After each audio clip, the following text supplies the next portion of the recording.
Құрметті көрермендер, шалбарымызды бірінші теріс айналдырып, кәдімгідей біздің ер азаматтардың шалбарын үтіктеу, оның қырын шығару, әркімнің қолынан келе бермейтін іс, енді оны мойындау да керек шығар. Енді жеңгелеріміз жақсы білетін шығар, бұрыннан бері істеп келе жатқан, бірақ 68% қыз келіншектер осы шалбарының қырын шығаруда көбінесе қиналып қалады екен. Соны не істеу керек? Жақсы ұстап тұру үшін неден бастау керек? Мен соны қазір сіздерге үйретейін, құрметті көрермендер. Мына іш жағынан теріс айналдырасыздар да шалбарды. Кәдімгідей қыр шығатын жерінен сіздер үйдегі кір сабын бар ғой, осындай кір сабын. Солмен дұрыстап тұрып сызып алсаңыздар жеткілікті екен. Осылай қылып сызып аласыздар нағыз қырынан. Сонда ол кәдімгі үтіктеген кезде, қазір міне құрметті көрермендер, осы жеткілікті ау деймін. Енді осы қыр шығарған жерінен бастап, осы сызып алдық қой. Соның қазір қырын шығаратын боламыз. Сонда ол кәдімгідей тіпті әскери азаматтардың шалбарындай, кәдімгідей пышақтың қырындай шалбарымыз қатты болып, әдемі болып тұрады екен. Міне, құрметті көрермендер, өздеріңіз көріп отырғандай, мен шалбардың әдемілеп тұрып сызып алдым.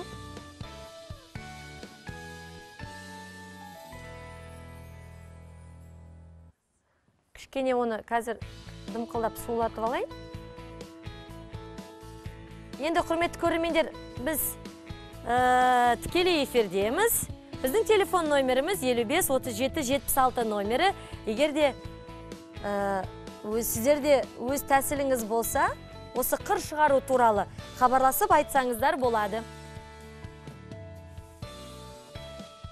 Міне нағыз кәдімгідей пышақтың қырындай қылып мен шалбардың қырын шығарып жатырмын. Құрметті көрермендер, бағанағыдай өздеріңіз көргенде жасасаңыздар болады. Әпкелер, қыз келіншектер, аналар әдемілеп тұрып осылайынан. Ал енді қазір тексеріп көрейік. Тамаша болып шыққан сияқты, құрметті көрермендер, міне көрдіңіздер ме? Міне ішіндегі сабын ериді. Сол кезде, міне сабынымыз ериді. Сол кезде шалбардың қыры ұзаққа дейін шыдап тұрады екен. Міне өздеріңіз көргенде және өздері қап-қатты болады екен. Шынымен де, құрметті көрермендер, міне өздеріңіз көріп отырғандай шалбардың қырын әдемілеп тұрып шығардым. Шынымды айтсам, енді бұны да бірінші рет жасап тұрмын. Енді кішкентай кезінде ағаларымыздікін жасайтынбыз, бірақ сабымен ішін сызып алып, кейін оны үтіктеуді бірінші рет жасап тұрмын. Ал енді екінші тәсілді мен сіздерге көрсетейін, құрметті көрермендер. Екінші тәсіліміз, шалбарды кәдімгідей оны теріс айналдырудың қажеті жоқ. Бар болғаны осылайынан үтіктеуге дайындап қоямыз. Үтіктеуге бұл екінші балағын алдым. Және бізге қажетті дүние, ол кішкене қанжылым су қажет. Қанжылым суға сірке суын қосасыздар. Міне сірке суын қосып аламыз. Осы жеткілікті ау деймін. Кейін біздің марлімізді осы суға батырып,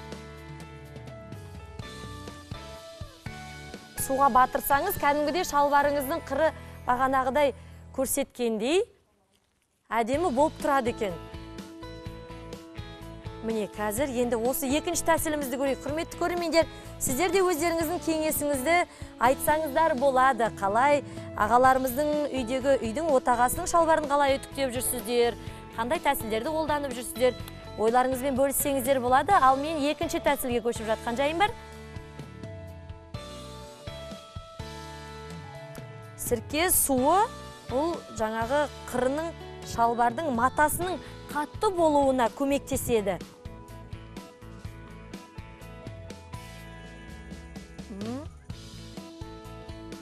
Ал, құрметті көрермендер, біздің шалбарымыз дайын болды.